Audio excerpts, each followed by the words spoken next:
कोशिका के 5वें भाग में आपका हार्दिक स्वागत है। पहले के वीडियो में अपन जो है वो गोल्जी काय तक जो है वो पढ़ चुके थे। गोल्जी काय तक जो है अपन पढ़ चुके थे और गोल्जी काय के जो कार्य अपन पढ़ रहे थे उसमें जो है वो पिछले वीडियो में लास्ट के समय वीडियो थोड़ा सा रुक गया था, तो कार्य के अंदर एक दो कार्य रह गए होंगे तो वो आप लिख लेंगे। गोल्जी काय के जो पिछले वीडियो में जो रह गए हैं उसके आगे के कार्य हैं कि ये प्रोटीन का स्रावण करता है, वसा का भी स्रावण करता है,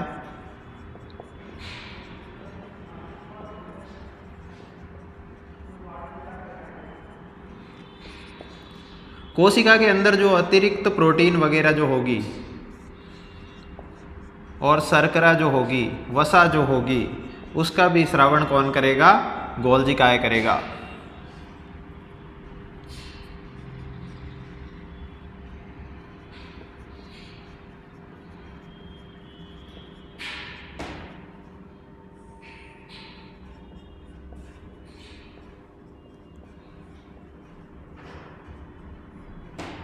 कोशिका में अतिरिक्त पॉलीसैकेराइड का स्रावण करना। कोशिका के अंदर जो पॉलीसैकेराइड होंगे जिनकी मात्रा ज़्यादा है उनको कोशिका से बाहर कौन भेजेगा? गोल्जी काय भेजेगा। और अतिरिक्त कोशिका को थैलियों में बांधकर एक स्थान से दूसरे स्थान पे भेजने के कारण ही गोल्जी काय को जो है वो कोशिका का ट्रैफिक पुलिस भी कहा जाता है। कोशिका का ट्रैफिक पुलिस, कोशिका का ट्रैफिक पुलिस किसको कहा जाता है? गोल्जी काय को कहा जाता है। ये एक दो चीज़ें पिछले वीडियो में थोड़ा वीडियो बंद हो गया था लास्ट के टाइम, तो आप नोट कर लेंगे, ये आप नोट कर लेंगे। इसके आगे की चीज़ें अपन देखते हैं। अंतः पृथ्वी जालिका और गोल्जी काय के बारे में अपन पूरे तरह से पढ़ चुके हैं। आज अपन शुरू करते हैं एकल झिल्ली वाला तीसरा कोशिकांग लयन काय यानी कि लाइसोसोम।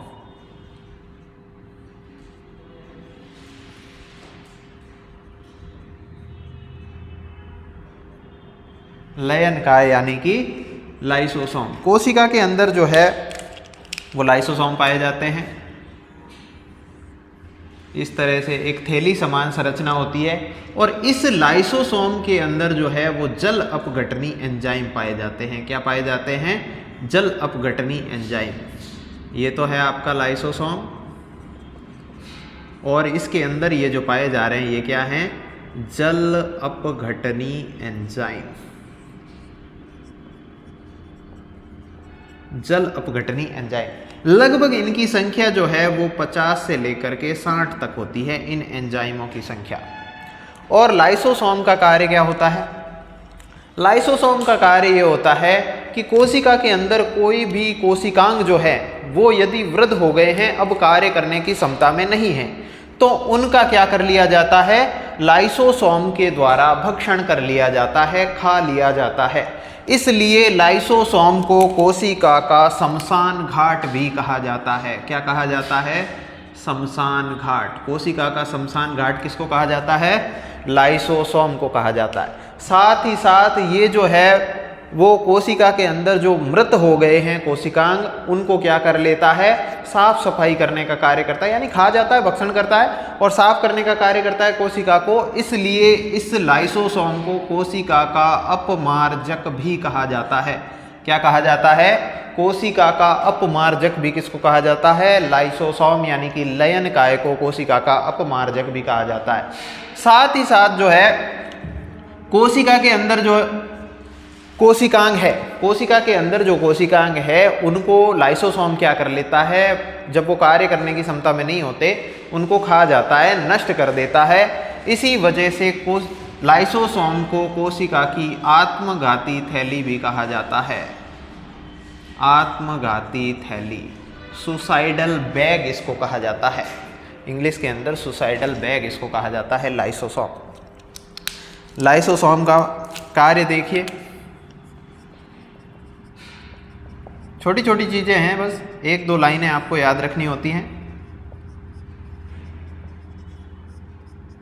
लाइसोसोम के कार्य क्या हैं? इनके अंदर जल अपघटनी एंजाइम पाए जाते हैं, तो ये क्या करते हैं? जल का अपघटन करते हैं। क्या करते हैं? जल का अपघटन करते हैं। साथ ही साथ लाइसोसोम क्या करता है, मृत कोशिकांगों को, वृद्ध कोशिकांगों को क्या करता है, खा जाता है।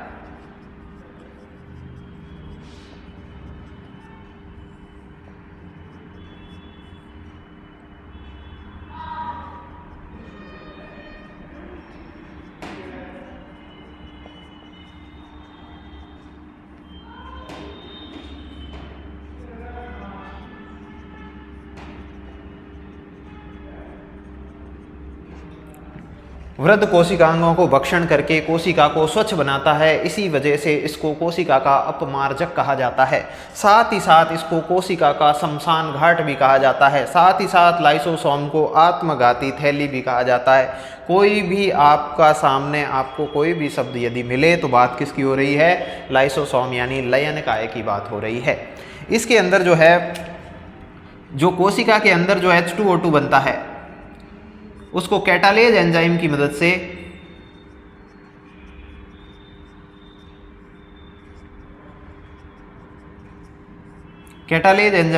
से जो है इसको अपघटित किया जाता है। क्या किया जाता है, अपघटित किया जाता है। यानी जो हाइड्रोजन परऑक्साइड जो बन रहा है इसके अंदर जो कैटालेज एंजाइम जो होता है इस H2O2 का अपघटन करता है, और H2O2 थोड़ा सा कोशिका के लिए विषाक्त होता है, इस वजह से इसका कैटालाइज एंजाइम की मदद से नष्ट कर दिया जाता है, अपघटन कर दिया जाता है।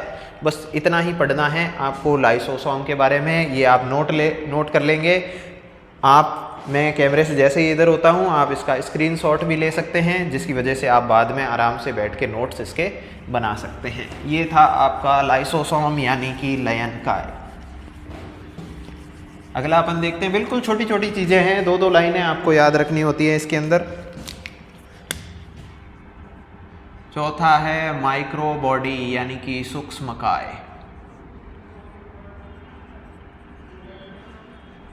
माइक्रो बॉडी यानी कि सूक्ष्मकाय। देखिए वैसे तो माइक्रो बॉडीज़ काफ़ी होती है, कुछ पादपों की होती है, कुछ जंतुओं की होती है, लेकिन अपन जो जीएनएम के अंदर बायोसाइंस पढ़ रहे हैं यानी कि केवल और केवल मानव के बारे में बात की जा रही है, तो इसके अंदर जो है वो केवल और केवल अपन परऑक्सीसोम के बारे में पढ़ेंगे। परऑक्सीसोम यानी केवल और केवल जो है वो मानव की कोशिका की बात की जाएगी कि मानव की कोशिका में क्या पाया जाएगा। तो माइक्रो बॉडीज़ के अंदर मानव की कोशिका में जो माइक्रो बॉडी है सूक्ष्मकाय, वो केवल और केवल क्या पाया जाता है, परऑक्सीसोम पाया जाता है। ये परऑक्सीसोम कहाँ पर पाया जाता है, ये परऑक्सीसोम जो है वो यकृत और वृक्क की कोशिकाओं में पाया जाता है। कहाँ पर पाया जाता है, यकृत और वृक्क की कोशिकाओं में परऑक्सीसोम पाया जाता है।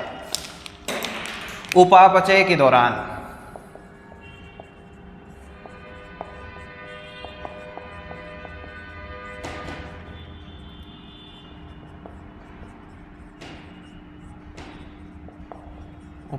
के दौरान आणविक ऑक्सीजन से H2O2 बनता है। क्या बनता है, H2O2 यानी कि हाइड्रोजन परऑक्साइड।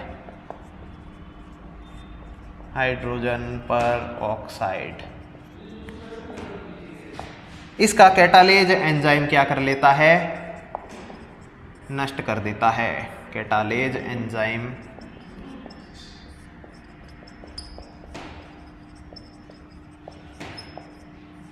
अपघटित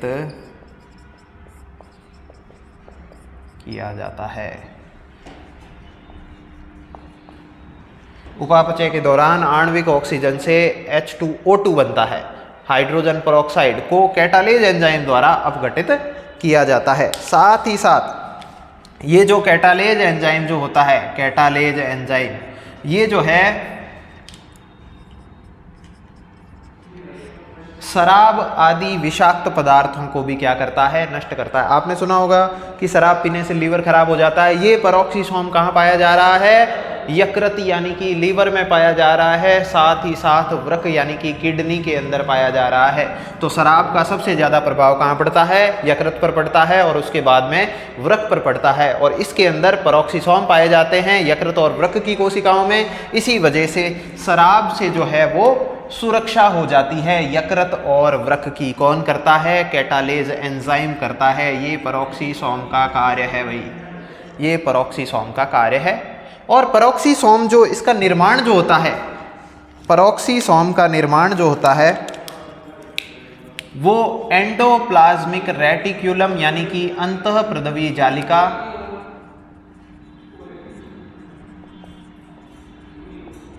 और गोल्जी काय के टूटने से होता है। अंतःप्रदवीय जालिका और गोल्जी काय के टूटने से किसका निर्माण होता है?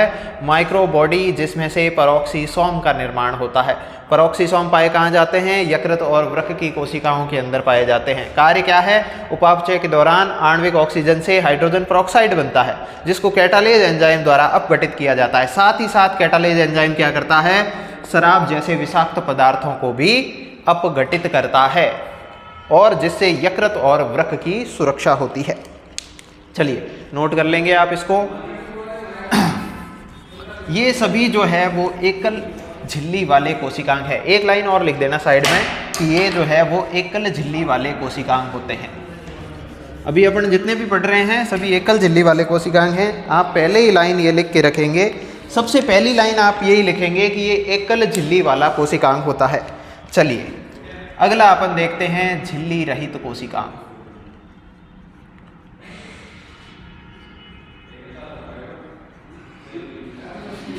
झिल्ली रहित कोशिकांग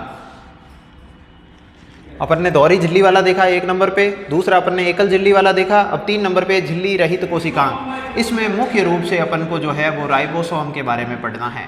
किसके बारे में पढ़ना है? राइबोसोम के बारे में पढ़ना है।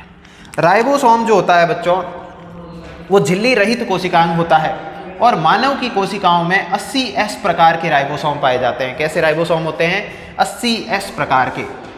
और इनकी संरचना जो होती है कुछ इस प्रकार की होती है, इस प्रकार की। राइबोसोम के अंदर 2 उप इकाइयां होती है। एक तो होती है बड़ी उप इकाई, बड़ी उप इकाई, और दूसरी होती है छोटी उप इकाई। 2 उप इकाइयों से मिलकर बनता है छोटी उप इकाई। ये नीचे वाली जो छोटी उप इकाई देख रहे हो और ऊपर वाली ये बड़ी संरचना है बड़ी उप इकाई। ये दोनों मिलकर के जो है वो राइबोसोम का निर्माण करते हैं और ये दोनों उप इकाइयां आपस में मैग्नीशियम आयन की मदद से जुड़ती है। किससे जुड़ती है? मैग्नीशियम आयन की मदद से जुड़ती है। साथ ही साथ जो है वो कैल्शियम भी जो है इसमें भाग लेता है। मुख्य रूप से यदि आपसे पूछा जाए कि दोनों उप इकाइयां किसकी मदद से जुड़ती है तो मैग्नीशियम आयन की मदद से जुड़ती है। यदि आपको विशेष वर्णन लिखना हो तो आप मैग्नीशियम के साथ में कैल्शियम भी लिख सकते हैं। यदि 1 नंबर का सवाल आता है कि दोनों उप इकाइयां किस आयन की मदद से जुड़ती है तो मैग्नीशियम करेक्ट आंसर हो जाएगा। यदि आपको बड़े सवाल में पूछा जा रहा है तो आप वर्णन के अंदर मैग्नीशियम के साथ में कैल्शियम भी लिख सकते हैं, लेकिन मुख्य रूप से आपको जो है वो मैग्नीशियम ही याद में रखना है। 2 उप इकाइयां होती है, बड़ी उप इकाई छोटी उप इकाई।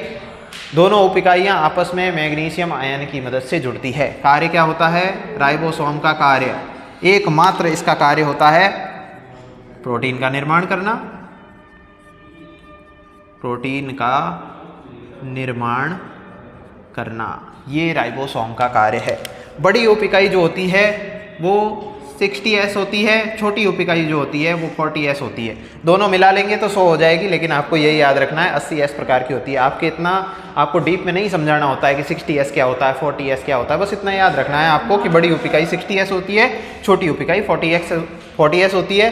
और राइबोसोम जो होते हैं 80S प्रकार के राइबोसोम मानव की कोशिका के अंदर पाए जाते हैं, जिनका कार्य होता है प्रोटीन का निर्माण करना। मात्र इतनी सी चीज आप लिख देंगे, आपका सेल का जो टॉपिक है वो पूरा समाप्त हो जाएगा। इस सेल के बाहर जो है आपको कुछ भी नहीं पूछा जाएगा।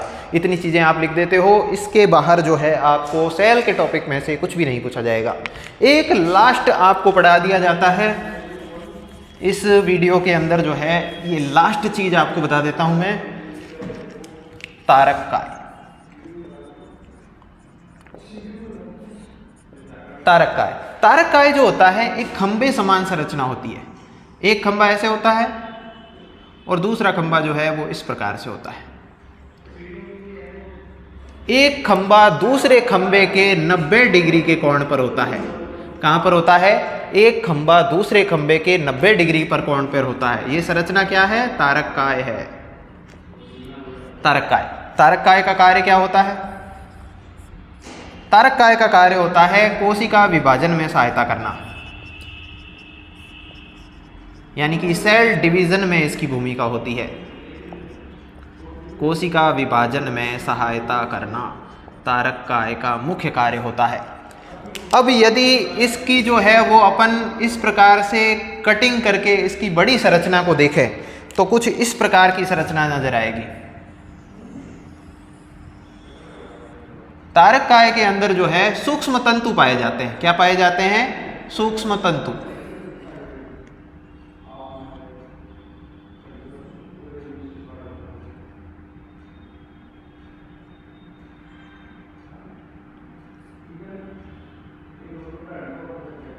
एक, दो, तीन, चार, पाँच, 6, 7, 8 और 9, कुल 9 सूक्ष्म तंतु इसके अंदर पाए जाते हैं। हो गए ना 9, 3, 3, 6, 3, 9, बिल्कुल।